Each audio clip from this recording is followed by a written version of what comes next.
नाज़रीन, खबरें अब तफसील से। मरकज़ में बीजेपी हुकूमत के 9 साल मुकम्मल होने पर आज दोपहर बीजेपी के कौमी सदर JP नड्डा ने पंजाब के होशियारपुर की रैली में आवाम से खिताब किया। इस दौरान JP नड्डा ने इस 9 बरस में मरकज़ी हुकूमत की कामयाबियों का जिक्र किया। वहीं इस मौके पर JP नड्डा ने कांग्रेस के साबिक़ सदर राहुल गांधी पर जमकर निशाना साधा। उन्होंने कहा कि जो तंजीमें हिंदुस्तान की मुखालफत करती हैं, राहुल गांधी उनसे बाहरी मुल्कों में जाकर मिलते हैं। आजकल वो विदेश में है। जो संगठन भारत का विरोध करते हैं उनसे गलबाइयां कर रहे हैं, उनसे मिल रहे हैं। और ये मिलेंगे क्यों नहीं? जब डोकलाम का स्टैंड ऑफ चल रहा था तो उस समय चुपके चुपके आप किससे मिल रहे थे? चाइना के एम्बेसडर से क्यों मिल रहे थे? और राजीव गांधी फाउंडेशन को कम्युनिस्ट पार्टी ऑफ चाइना ने फंड क्यों दिया? तुम राष्ट्रभक्ति की बात करते हो, शर्म नहीं आती? देश को एक बार नहीं अनेकों बार मुसीबत में डालने का काम तुम्हारी पार्टी ने और तुम लोगों ने किया है। भारत की प्रतिष्ठा के साथ मजाक किया है। आप बताइए कांग्रेस के अध्यक्ष को और कांग्रेस के नेता को डोकलाम स्टैंड ऑफ के समय में हमारे चीन के दूतावास के लोगों से मिलने की क्या आवश्यकता पड़ी? मरकज़ी हुकूमत के ऑर्डिनेंस के खिलाफ कम्युनिस्ट पार्टी ऑफ इंडिया की हिमायत लेने के लिए आज दिल्ली के वज़ीर आला अरविंद केजरीवाल ने कम्युनिस्ट पार्टी ऑफ इंडिया के महासचिव डी राजा से मुलाकात की। आपको बता दें कि इससे कबल दिल्ली के CM अरविंद केजरीवाल मरकज़ी हुकूमत के ऑर्डिनेंस के खिलाफ, इसके अलावा उन्होंने पश्चिम बंगाल की वज़ीर आला ममता बनर्जी, शरद पवार, उद्धव ठाकरे से भी मुलाकात की है। इस मीटिंग में डी राजा ने कहा कि हमने बात की है कि कैसे ऑर्डिनेंस के ज़रिए दिल्ली की हुकूमत को पावरलेस किया जा रहा है। हमारी पार्टी CPI डिमांड करती है कि दिल्ली को फुल स्टेटहुड मिले क्योंकि यहाँ चुनी हुई हुकूमत है। चीफ सेक्रेटरी को ये पावर दे दी गई है कि वो डिसाइड करेगा कि कैबिनेट का कौन सा डिसीजन लीगल है और इलीगल है। कैबिनेट सुप्रीम होती है, जैसे देश की कैबिनेट सुप्रीम है, राज्य की कैबिनेट सुप्रीम होती है। अब इसके अंदर ये पावर दे दी गई है, चीफ सेक्रेटरी तय करेगा कि कैबिनेट ने अगर कोई निर्णय लिया तो चीफ सेक्रेटरी डिसाइड करेगा कि वो निर्णय लीगल है कि इलीगल है। अगर उसे लगता है कि इलीगल है तो वो LG को रेफर करेगा और LG को पावर दी गई है, वो किसी भी कैबिनेट के डिसीजन को पलट सकता है। आज तक भारत के इतिहास में, दुनिया के इतिहास में ऐसा कभी नहीं हुआ कि ब्यूरोक्रेसी को मंत्री के ऊपर सेक्रेटरी को बिठा दिया और कैबिनेट के ऊपर चीफ सेक्रेटरी को बिठा दिया। ये आज तक कभी नहीं हुआ। दूसरा, इसको जितना मैं स्टडी कर रहा हूँ, मैं ये देख रहा हूँ कि ये अगर कोई किसी को ये लगे कि ये दिल्ली हाफ स्टेट है इसलिए दिल्ली के लिए ऑर्डिनेंस आया है, ऐसा नहीं है। ये इस किस्म का ऑर्डिनेंस राजस्थान के लिए भी आ सकता है, for all the subjects in the concurrent list. ये पंजाब के लिए भी आ सकता है, हरियाणा के लिए भी आ सकता है, तमिलनाडु के लिए भी आ सकता है, केरला के लिए भी आ सकता है। कोई भी फुल स्टेट की सरकार ये ना समझे कि ये दिल्ली का मामला है। दिल्ली से तो इन्होंने शुरुआत की है, दिल्ली एक प्रयोग है। अगर दिल्ली के में इसको नहीं रोका गया तो कल जहां जहां नॉन BJP सरकारें बनेंगी वहां वहां उन स्टेट्स के लिए ऐसा ऑर्डिनेंस आएगा। मुझसे लिखवा लीजिए आप। तो सबको मिलके, पूरे देश के 140 करोड़ लोगों को मिलके, सभी पार्टियों को मिलके इसका विरोध करें। उत्तराखंड के उत्तरकाशी में गुज़िश्ता 20 दिनों से कशीदगी बरकरार है। गुज़िश्ता महीने एक हिंदू लड़की को भगाने की कोशिश के बाद शुरू हुआ तनाज़ा ख़त्म होने का नाम ही नहीं ले रहा है। हिंदूवादी तंजीमों की तरफ से दी गई धमकी के बाद कई मुसलमान पलायन कर चुके हैं।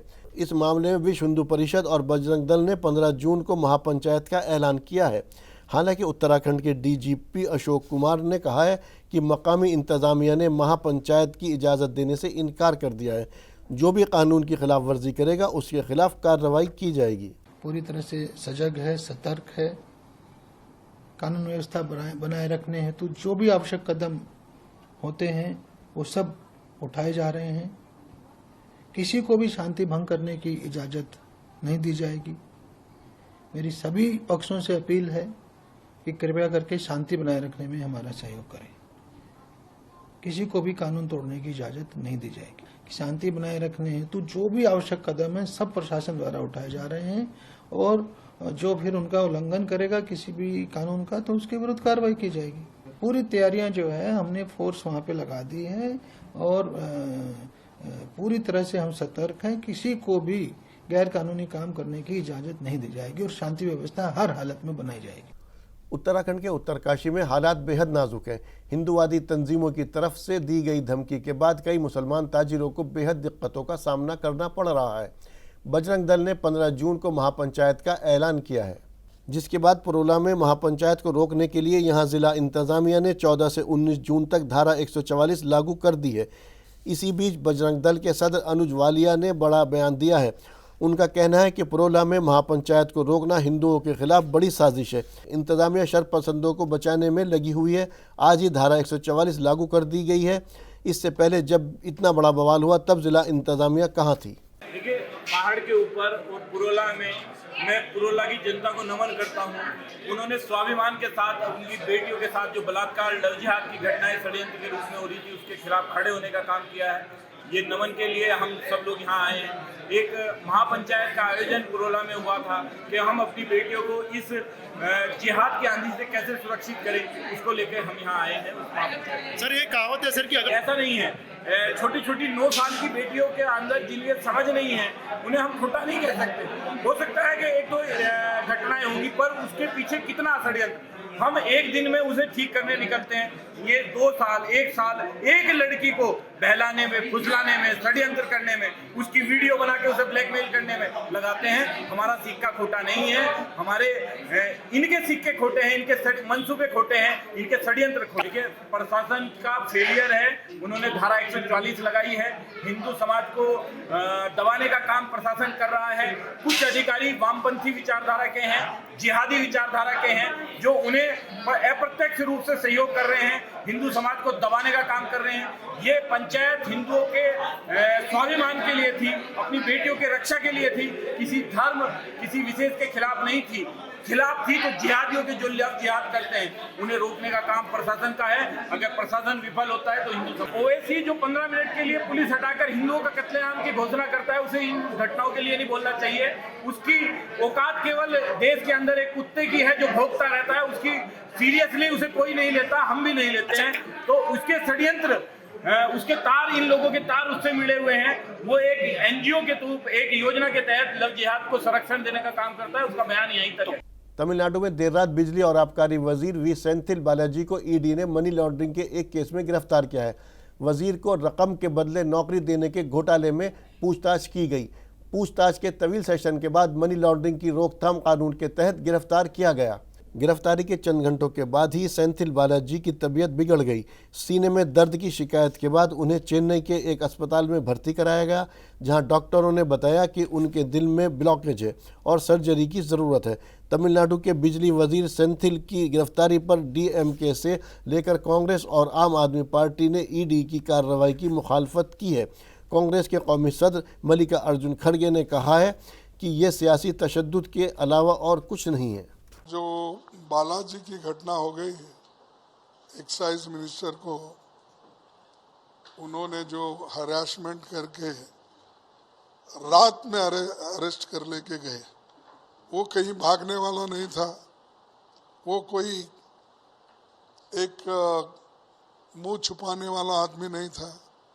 एक रेप्यूटेड आदमी, डीएमके का एक अच्छा मिनिस्टर, और उसको रातों रात पकड़ने की क्या आवश्यकता थी। और अगर कोई गलती किया है तो उसको आप सुबह आके इंक्वायरी कर सकते थे।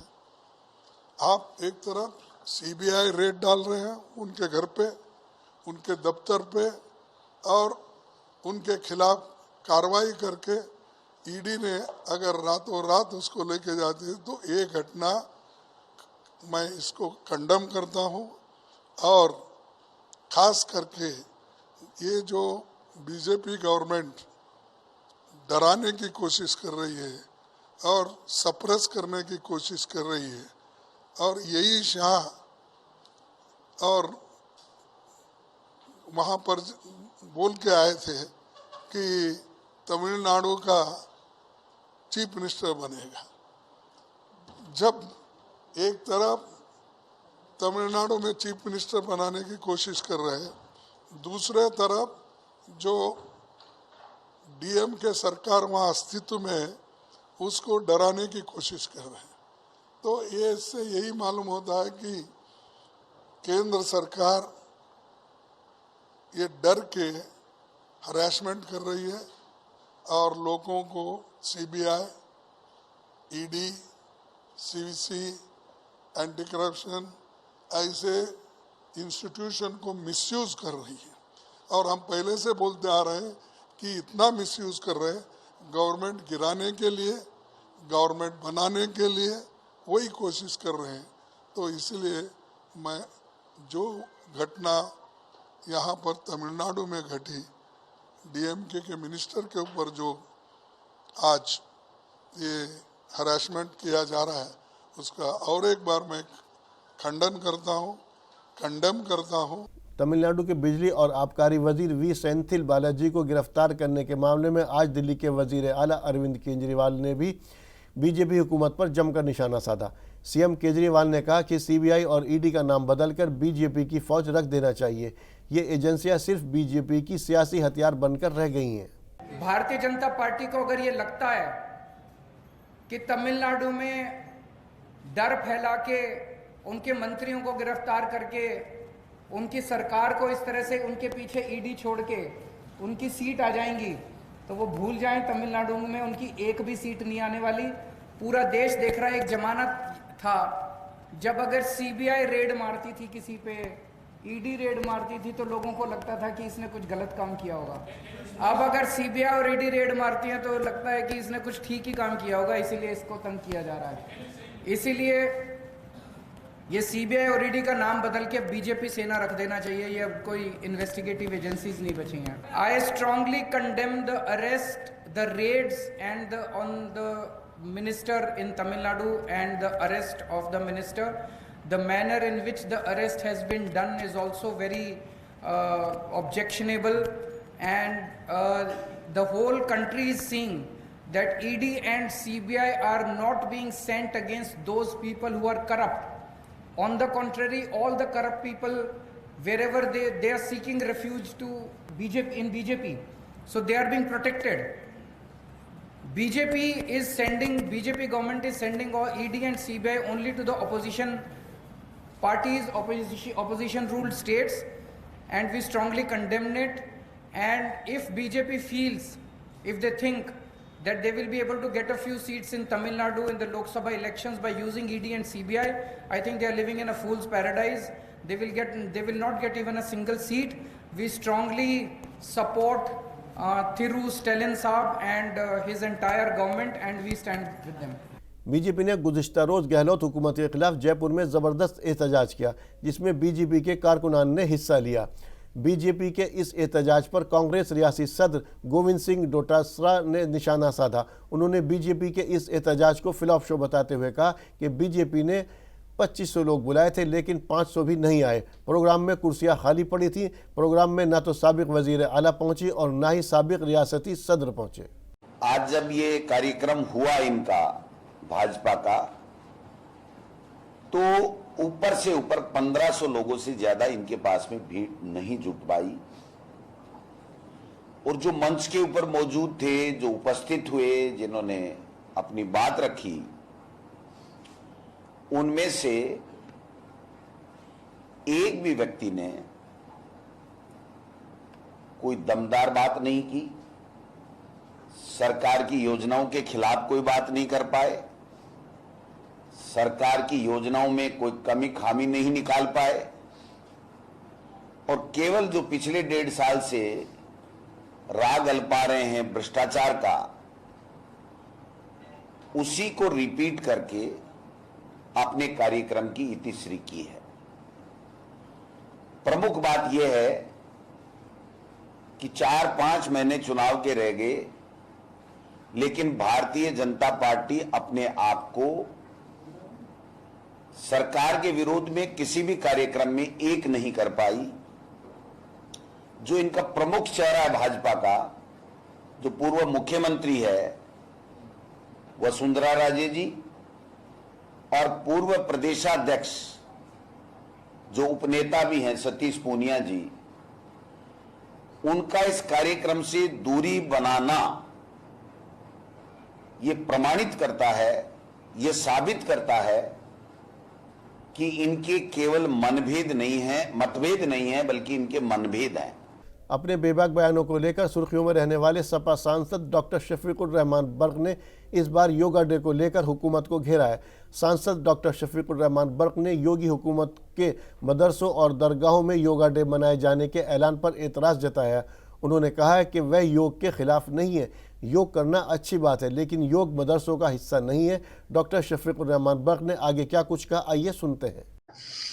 मदरसों का तो ये हिस्सा है नहीं। मदरसों में तालीम के लिए मनाइए, मदरसों में तालीम दिवस बनाइए कि लोगों को ये एहसास दिलाया जाए कि भाई तुम कम पढ़ रहे हो, नहीं पढ़ रहे हो, तुम्हारी तालीम में क्या कमी है। तो ये तो मदरसों के अंदर तो तालीम दिवस मनाना चाहिए। योग दिवस से क्या मतलब है? योग अच्छी चीज़ है, उसमें कोई बुरी चीज़ तो है। हर आदमी अपने घर भी योग कर सकता है।